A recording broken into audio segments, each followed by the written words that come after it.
네, 오늘 우리가 읽은 본문 말씀은 주의 만찬을 우리가 어떻게 행해야 하는지 보여주는 말씀입니다. 우리 주님께서 신약교회에 주신 두 가지 규례가 있습니다. 그 두 가지 규례 중에 한 가지가 침례, 다른 한 가지가 주의 만찬입니다. 여러 가지 교회 행사라든지 절기 같은 것들이 있지만 하나님께서 우리에게 직접적인 성경의 명령을 통해서 또 이 세상 끝날까지 지키라고 주신 명령은 침례와 주의 만찬 두 가지입니다. 우리 교회는 지난주에 침례 의식을 통해서 우리 9명의 성도들이 침례를 받았고, 또 침례를 통해서 예수 그리스도와 함께 십자가에 못 박혀 죽어 장사되고 예수님의 부활에 우리가 함께 동참했다라는 것을 제 믿음으로 고백했습니다. 오늘은 우리 주님의 십자가의 고난을 우리가 기억하면서 구원의 주님을 생각하며 함께 주의 만찬을 나누고자 합니다. 이 주의 만찬은 성경 말씀을 보니까 예수님께서 직접 명령하신 것임을 알 수가 있습니다.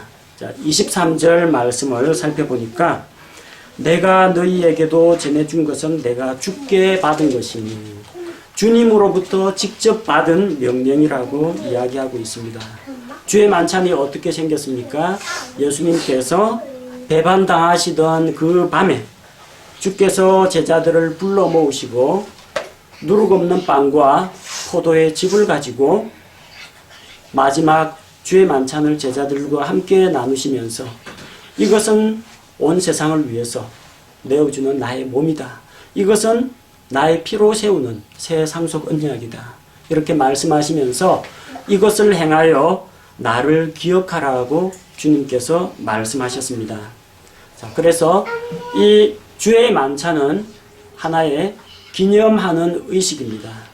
우리 주 예수 그리스도의 십자가의 고난과 죽음을 우리가 기억하기 위한 의식이지, 이 의식을 행한다고 해서 구원을 받는 게 아닙니다. 또 주의 만찬을 열심히 참석한다고 해서 하나님으로부터 특별한 은혜를 받는 것도 아닙니다. 그래서 우리가 주의 만찬의 의미를 바르게 이해하고 있어야 됩니다. 이 의식은 주님께서 이 세상에 다시 오시는 그날까지 우리가 끝까지 지켜서 행해야 하는 그런 규례입니다. 이 주의 만찬이 무엇을 의미하는지 우리 함께 말씀을 통해서 묵상하고자 합니다.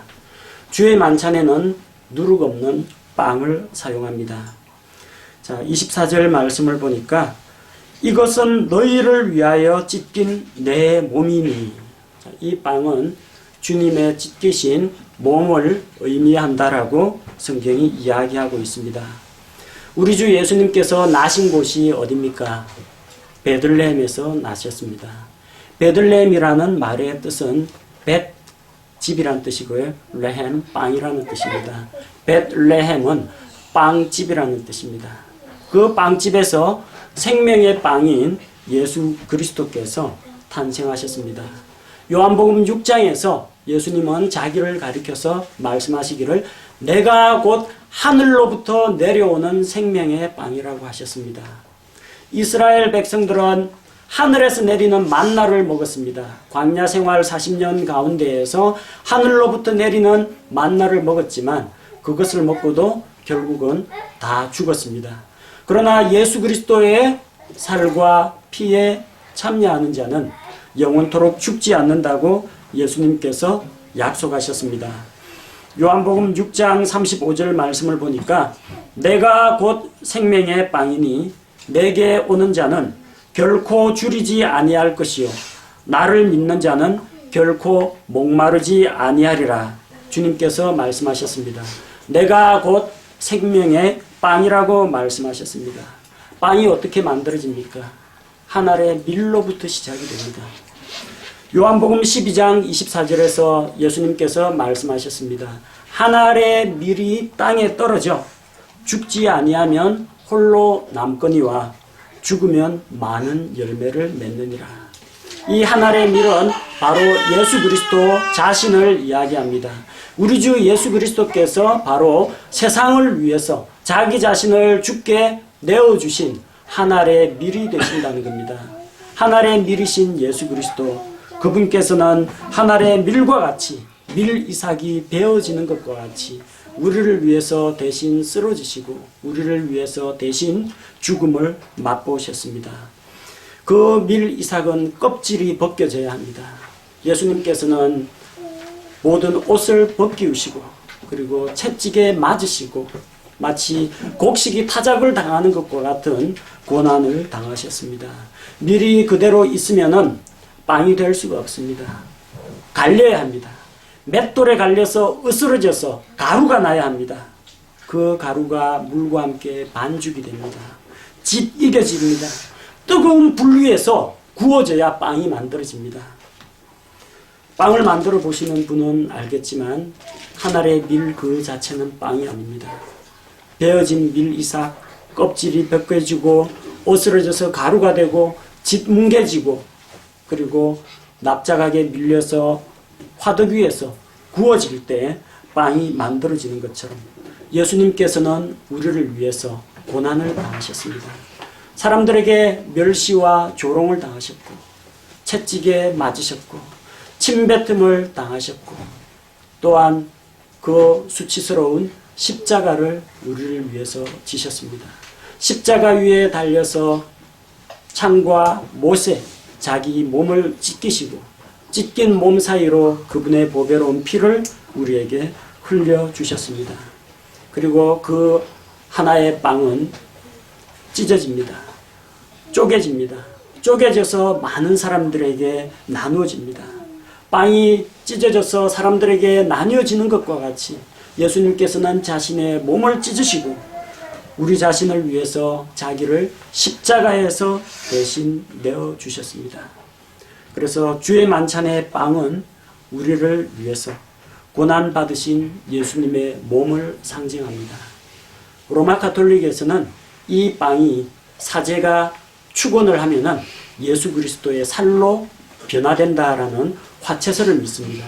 그래서 그들은 거듭거듭 예수 그리스도의 그 몸을 찢고 고난을 주면서 예수 그리스도의 희생 제사가 아직도 끝나지 않았다라고 하면서 매번 미사 때마다 예수님을 십자가에 못 박아 죽이는 그런 가증한 일을 저지르고 있습니다. 그러나 이 빵은 예수님의 살 그 자체는 아닙니다. 빵은 그냥 빵입니다. 우리 주 예수 그리스도의 십자가의 고난을 기억하라고 예수님께서 이런 것을 기념하는 의식으로 우리에게 알려주신 것입니다. 여러분 오늘 주의 만찬을 행하게 될 터인데 빵 조각을 받으실 때 예수님께서 나를 위해서 고난을 당하셨구나. 나를 위해서 자기 살을 찢어주셨구나. 예수님의 십자가의 죽음에 대해서 감사하는 시간이 되어야겠습니다. 두 번째로 주의 만찬에서는 포도즙을 사용합니다. 25절 말씀을 보니까 저녁 식사 뒤에 또 그와 같은 방식으로 잔을 집으시고 이르시되 이 잔은 내 피로 세우는 새 상속 언약이니. 이 잔은 포도즙의 잔은 예수님의 피를 의미한다고 말씀하셨습니다.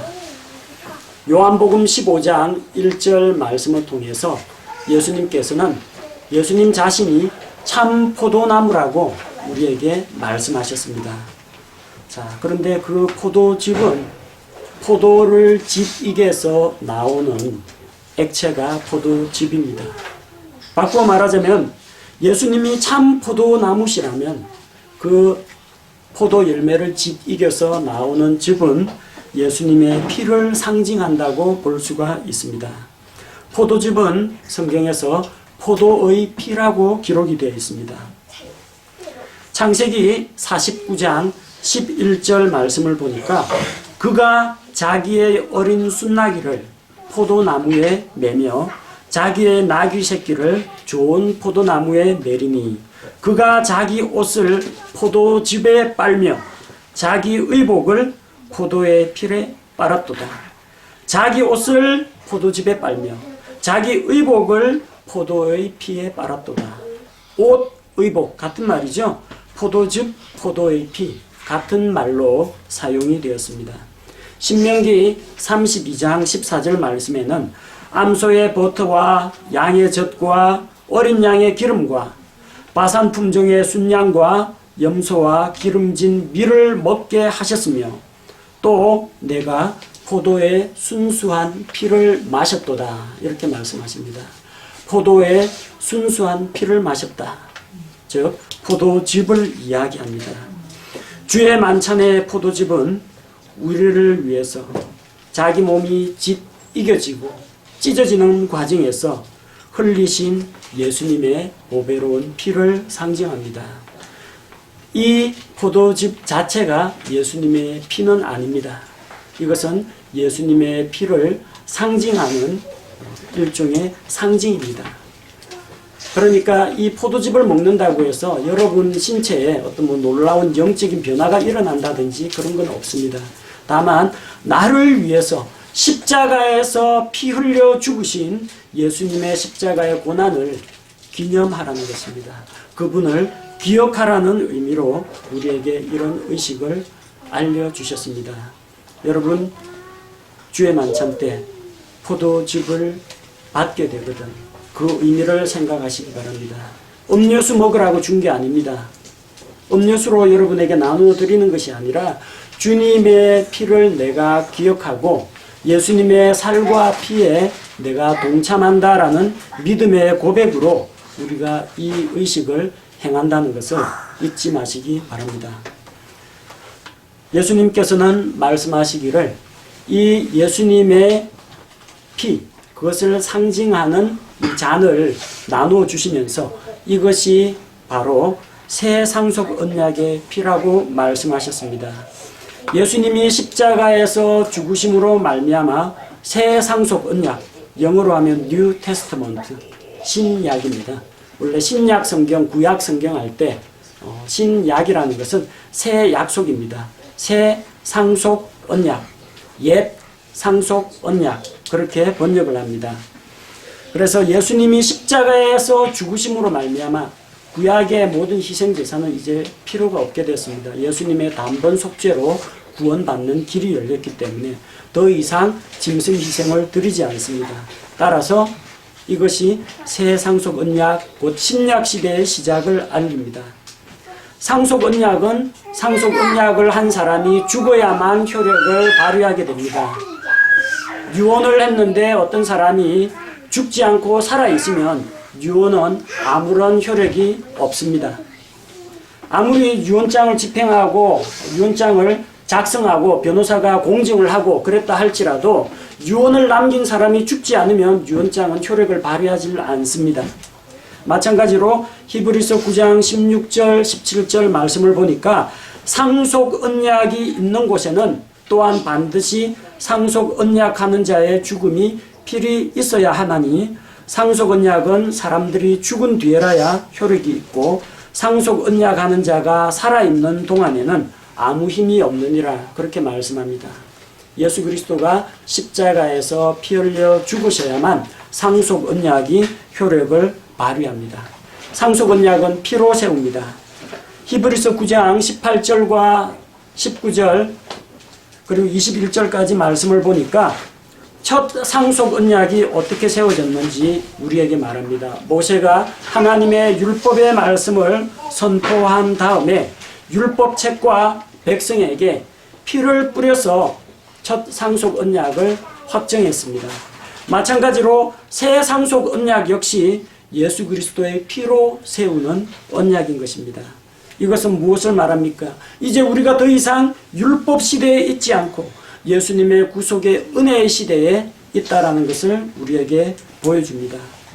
이 주의 만찬을 행하는 이유는 주의 죽으심을 상징적으로 보여주기 위해서 행한다고 했습니다. 자, 주의 만찬을 행함으로 우리는 주님의 고난과 죽음을 우리가 기억하게 됩니다. 또 주의 만찬을 행하는 것을 통해서 다른 사람들에게 이 의식이 무엇이냐 사람들이 물을 때 이야기해 줄 수 있어야 합니다. 우리를 위해서 십자가에서 살을 찢으시고 피를 흘려 죽으신 우리 주 예수 그리스도의 그 은혜를 우리가 기억하는 시간이다. 이렇게 답해 줄 수 있어야 합니다. 따라서 주의 만찬에 참여한다는 것은 내가 예수 그리스도를 믿고 거듭났으며 예수 그리스도의 몸의 일부가 되었다라는 것을 고백하는 엄숙한 신앙 고백의 시간이라는 것입니다. 우리는 이 주의 만찬을 행할 때 합당한 방식으로 주의 만찬을 행해야 합니다. 성경 말씀을 보니까 주의 만찬을 행할 때 27절 말씀을 보니까 그러므로 누구든지 주의 이 빵과 이 잔을 합당하지 않게 먹고 마시는 자는 주의 몸과 피에 대하여 죄가 있다고 했습니다. 합당하지 않게 먹고 마시는 자들이 문제가 된다는 것입니다. 성경은 주의 만찬을 합당하지 않은 자가 먹는 것에 대해서 이야기하고 있지 않습니다. 많은 경우 일반 교회에서 목사님들이 그렇게 가르칩니다. 다음 주에는 주의 만찬이 있으니까 일주일 동안 죄 짓지 말고 바르게 살라고 이야기합니다. 그리고 몸과 행동을 단정하게 하고 오라고 합니다. 심지어는 부부간에도 금욕 생활을 하라고 이야기합니다. 주의 만찬은 거룩하니까 우리가 죄 있는 몸으로 참여하면 안 된다고 이야기합니다. 무엇을 말합니까?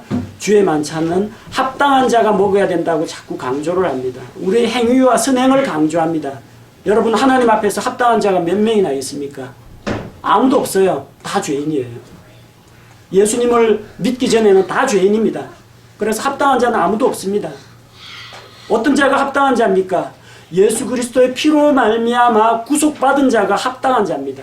그래서 예수 그리스도를 믿고 주로 고백하는 자는 누구든지 주의 만찬에 참여할 수가 있습니다. 성경은 누가 합당한 자인지를 단 하나로 보여줍니다. 예수 그리스도의 십자가의 구속의 공로를 믿고 거듭난 성도는 누구든지 합당한 자입니다. 합당하지 않은 성도라는 것은 있을 수가 없습니다. 그러므로 본문의 말씀은 죄짓지 말고 열심히 바르게 살라는 이야기가 아닙니다. 주의 만찬 먹기 전에 꼭 있는 죄 없는 죄 그냥 지금까지 생각나는 죄 생각나지 않는 죄 다 회개 자백하고 그렇게 용서를 받은 다음에야 주의 만찬을 먹을 수 있다. 우리한테 이런 걸 이야기하는 게 아닙니다. 분명히 우리는 예수 그리스도의 피로 거듭남으로 말미암아 만찬을 먹기에 합당한 자로 부르심을 받았습니다. 그러나 고린도 교회 성도 가운데에서 합당하지 않게 주의 만찬을 행하는 자들이 있다라는 겁니다. 고린도 전서는 불신자에게 쓴 편지가 아닙니다.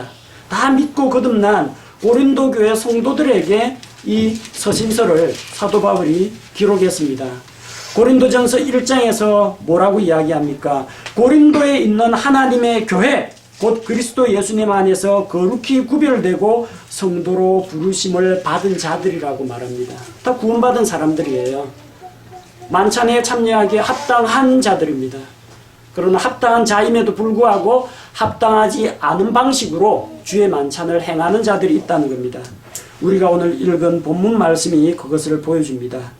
20절 말씀해 보니까 너희가 한 곳에 함께 모일 때에 이것이 주의 만찬을 먹는 것이 아니라고 했습니다. 분명히 성도들이 모였고요. 주의 만찬을 집행하는데 이게 주의 만찬을 행하는 게 아니라고 이야기합니다. 왜 그렇습니까? 합당하지 않게 행하는 자들이 있다는 겁니다. 어떤 것이 합당하지 않게 행하는 것이냐? 주의 만찬의 빵은 죄 없는 예수님의 순결한 몸을 나타내는 누룩 없는 빵입니다. 따라서 반드시 누룩을 넣어서 부풀린 빵을 쓰면 안 되고 누룩이 들어가 있지 않은 빵을 먹어야 합니다. 근데 많은 경우에 교회에서는 일반 식빵 같은 거 구워가지고 찢어서 나눠주기도 하고요. 카스테라 주는 데도 있습니다. 부풀린 카스테라 먹기 좋죠. 입에 살살 녹습니다. 그거 주기도 하고 어떤 교회는 백설기는 떡이지 빵이 아닙니다. 빵은 불에 구운 걸 빵이라고 하고 곡식가루를 수증기로 찐 것은 떡이라고 합니다. 백설기를 주는 교회도 있습니다. 잘못된 겁니다. 로마 가톨릭에서 말하는 납작한 밀전병 동그란 빵 있죠. 태양 숭배 의식에 사용되는 동그란 빵에 십자가 문이 새겨진 거, 그 밀전병 주는 데도 있습니다. 다 주의 만찬하고는 관계가 없는 그런 이교도들의 의식이고 누룩을 넣어서 예수님의 순수한 몸을 모독하는 의식입니다. 두 번째, 포도즙에 문제가 있습니다. 주의 만찬에서 사용하는 포도즙은 누룩이 들어가 있지 않는 포도즙입니다. 예수님께서 주의 만찬을 행하신 때가 언제입니까? 6월절 즈음이었습니다. 6월절 시작되기 전날이었습니다. 이스라엘 백성들은 6월절 시작되기 한 달 전부터 집안 곳곳에 있는 누룩을 다 제거하고 누룩 들어가 있는 거 다 제거합니다. 조그마한 붓으로 붓두막을 이렇게 쓸면서 누룩가루나 곰팡이가 있을까봐 다 제거합니다. 그러니까 6월절 당시에는 누룩은 찾아볼래야 찾아볼 수가 없고, 누룩이 들어간 빵이나 누룩이 들어가 있는 술이라는 것은 전부 다 깨뜨려 버리기 때문에 발견할 수가 없습니다. 그러면은 마태복음 26장에서 예수님께서 드셨던 그 포도즙은 순수한 포도의 즙이지 누룩을 넣어서 발효시킨 술이 아니라는 걸 알 수가 있습니다. 많은 경우 교회에서 포도즙이 아니라 포도주를 사용합니다. 이거는 소주 안 붓고 설탕만 부어가지고 밀봉해서 만든 거라고 이야기합니다. 그러나 기억해야 할 것은 포도 껍질에 있는 그 균이 포도즙을 발효시켜서 포도주로 만듭니다. 누룩과 설탕과 일정한 온도만 갖춰지면 포도즙은 포도주로 바뀝니다. 발효가 됩니다. 포도즙을 가만히 두면은 포도주가 된다, 그렇게 믿는 분들이 있는데요. 포도즙을 그냥 가만히 두면 식초로 변합니다. 누룩에 의해서 발효가 일어나지 않으면 식초가 되어버려요. 포도즙을, 순수한 포도즙을 보존하기가 힘들기 때문에 이스라엘 백성들은 포도를 끓입니다. 끓이면은 누룩균들이 다 죽어요. 곰팡이 같은 게 존재하지 않습니다. 설탕 같은 걸 가미하지 않더라도 계속 달이다 보면요, 나중에 어떻게 되느냐 하면은 포도의 즙을 달이면은 우리 마치 엿을 고는 것처럼 찐득찐득한 조청과 비슷한 엿 같은 걸로 바뀝니다. 나중에 딱딱한 덩어리도 만들 수 있어요. 그 진한 그 포도 액기스를 물에 타서 먹는 게 포도즙입니다. 그 즉석에서 포도즙을 짜면요, 얼마 못 가가지고 주스는 변질이 되어버립니다. 오늘날 같이 보온 시설이 안 돼 있고 날은 또 얼마나 덥습니까? 당장 포도식초로 바뀝니다. 그래서 가열을 해서 이 발효되지 않도록 만드는 겁니다. 끓인 겁니다. 성경 말씀에 그런 말씀이 나오죠. 묵은 포도즙을 마시고 새 것을 찾는 이가 없나니 이는 묵은 것이 좋다고 함이라. 그런 말씀을 아마 읽어봤을 겁니다. 무슨 말이냐면 포도즙을 이거 그냥 앞찾기로 즙 짜내가 마셔봤자 그 신선한 맛은 있는데 달콤한 맛은 안 나요. 그런데 이 포도의 즙을 가지고 끓여가지고 농축을 하면요, 물을 조금만 타가지고 부으면 아주 진하고 달콤한, 그 다음에 신맛도 없고 그야말로 달콤한 맛이 납니다. 피로회복에 아주 좋아요. 더위에 지쳤을 때 더운 지방에서 이거 포도즙을 마시고 기력을 회복을 합니다. 그래서 그들이 먹는 그 포도즙이라는 것은 그 순수한 포도의 즙, 다른 거를 집어넣지 않은, 누룩으로 발효시키지 않은 그야말로 진짜 포도의 즙입니다. 우리 주의 만찬에서 사용하는 포도즙도 100% 포도 주스를 사용합니다. 누룩이나 알코올 성분은 전혀 들어가 있지 않습니다. 근데 이 안에다가 만약에 포도주를 사용하게 되면 예수님의 순결하고 죄 없는 피, 이것을 상징하는 의식이 아니라 예수님의 순수한 피를 모독하는 의식이 되어버린다는 겁니다. 고린도 교회는 또 잘못된 관행들이 있었습니다. 어떤 문제가 있느냐 하면은 당시에 많은 사람들, 크리스찬들 대부분은 하층민들이었습니다. 노예나 시장에서 장사하는 사람들이나 이런 사람들이, 비천한 사람들이 주로 예수님을 믿었어요. 물론 상류층에도 부자들 가운데도 믿은 사람이 있습니다. 자, 그런데 이 주의 만찬을 집행하다가 문제가 발생한 겁니다. 보니까 주의 만찬 시간인데 어떤 사람은 교회 먼저 가서 많이 먹습니다. 배가 불러요. 우리는 지금 요 손톱만한 거, 요만한 거 주죠. 상징 의식으로. 그 당시에는 이제 맛자라고 해서 이 화덕에 구운 납작한 피자와 같은 화덕에 누룩을 넣지 않고 구운 납작한 빵을 먹습니다. 배불리 먹습니다. 많이 먹으면 배불러요. 그런데 어떤 문제가 생기느냐 하니까 일찍 와가지고 먼저 먹어 치우는 사람들이 있다는 겁니다. 나중에 뒤늦게 와보니까 먹을 게 없어요. 그리고 어떤 이는 시장하다고 했어요. 왜 이런 문제가 생깁니까? 누가 늦게 옵니까? 게으른 사람이 늦게 오는 게 아니고요. 종이나 하층민들은 일이 끝나야 옵니다. 집안에 주인하고 노예가 같이 있는데 주인이 그냥 교회 먼저 가버리는 거예요. 넌 일 다 마치고 와 하면서 자기 혼자 교회 가는 겁니다. 가서 종들하고 내가 같은 상을 먹을 수는 없지 하면서 부자들끼리 모여가지고 자기들끼리 빵 먹는 겁니다. 나중에 보니까 다 먹어치우고 빵이 없어요. 가난한 자들, 굶주린 자들, 그리고 노예들이 와보니까 주의 만찬 행하려고 보니까 빵이 없는 거예요. 어떤 이는 시장하다는 겁니다. 근데 어떤 이는 거기에다가 배부를 뿐만 아니라 취해가지고 뻗어 있는 자들도 있어요. 어떤 이는 시장하고 다른 사람은 취해 있다는 거예요. 주의 만찬을 집행할 때는 알코올 먹으면 안 됩니다. 근데 누가 술 갖고 온 사람이 있다는 거예요. 당시에는 주의 만찬을 집행할 때 누룩 없는 빵 먹으면 별 맛이 없습니다. 되게 싱겁고 간도 안 돼 있고요. 그러니까 어떻게 해요? 애찬을 행합니다. 교회 성도들이 음식을 가져와 가지고 잔치를 벌여요. 고기도 나옵니다. 애찬. 나중에 유다서 읽어보면 애찬이 나오는데, 그래서 주의 만찬 행할 때는 애찬도 같이 먹어서 기뻐하고 즐거워하고 잔치가 벌어지는 거예요. 근데 거기 고기가 있으니까 고기하고 술 같이 먹겠다고 누가 먼저 와서 주의 만찬 먹은 다음에 고기에다 술까지 먹고 어떤 이는 취해 있더라는 거예요. 사도 바울이 보니까 이게 무슨 주의 만찬이냐는 겁니다.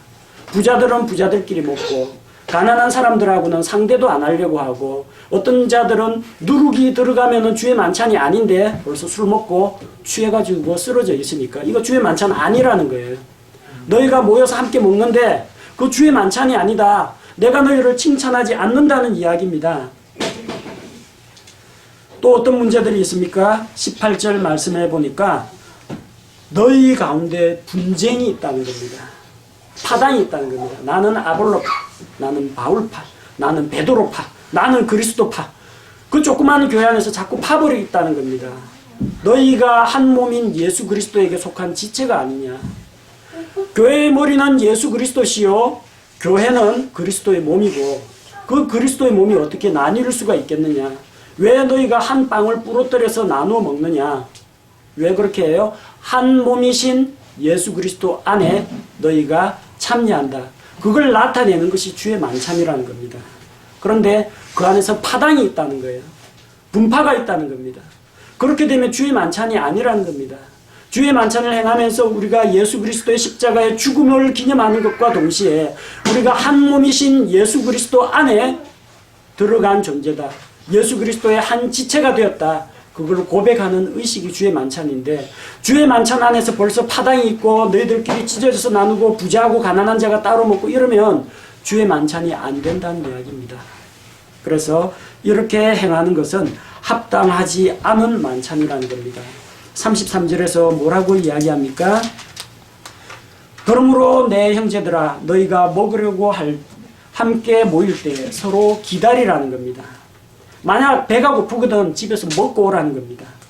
왜 교회에 와가지고 만찬을 먼저 먹어치우고 다른 사람을 부끄럽게 하느냐는 겁니다. 22절 말씀, 너희에게 먹고 마실 집이 없느냐? 너희가 하나님의 교회를 업신여기고 없는 자들, 가난한 자들을 부끄럽게 하느냐? 이것은 주의 만찬이 아니라는 이야기입니다. 그래서 그렇게 주의 만찬을 합당하지 않은 방식으로 행하는 자들에게는 하나님의 징계가 따랐습니다. 30절 말씀을 보니까 어떤 징계가 따릅니까? 이런 까닭에 너희 가운데 약한 자와 병든 자가 많고 잠자는 자도 많도다. 앞쪽에 29절 합당하지 않게라고 이야기했죠? 합당하지 않게라고 이야기했죠? 합당하지 않게 행하면 어떻게 됩니까? 합당하지 않게 행한 자는 징계를 받았어요. 징계를 받아서 그 가운데는 몸이 쇠약한 자들도 있고 질병에 걸린 자도 있고 심지어 하나님께서 치심으로 죽은 자들도 있다라는 겁니다. 자, 오늘 주의 만찬을 행할 때 여러분 합당한 방식으로 행하시기 바랍니다. 주의 만찬의 빵은 과자가 아닙니다. 아무나 그냥 간식으로 여러분에게 나눠주는 게 아니고 주의 만찬의 포도의 즙은 여러분 마시라고 주는 음료수가 아닙니다. 예수님의 몸과 피를 분명히 기억하고 만찬에 참여하시기 바랍니다.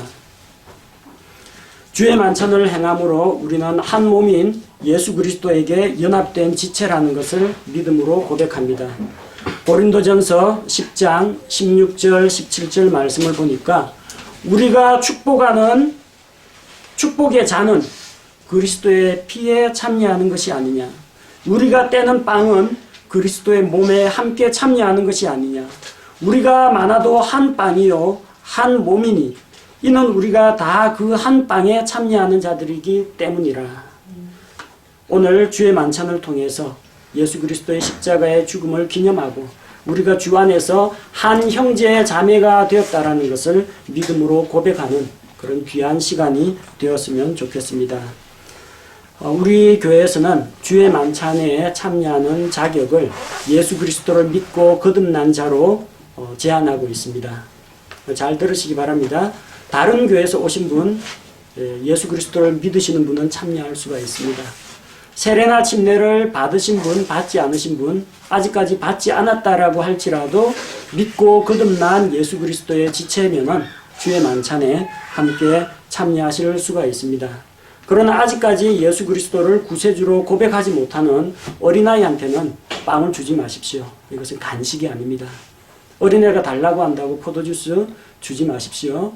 만찬용 빵과 만찬용 포도즙은 이 주의 만찬을 행하는 동안에는 우리가 주님을 기억하는 것으로 먹어야지 간식거리로 먹어서는 안 된다는 겁니다. 정빵과 포도즙이 필요하면 주의 만찬 행사 다 끝나고 나서 개별적으로 나누어 드리도록 하겠습니다.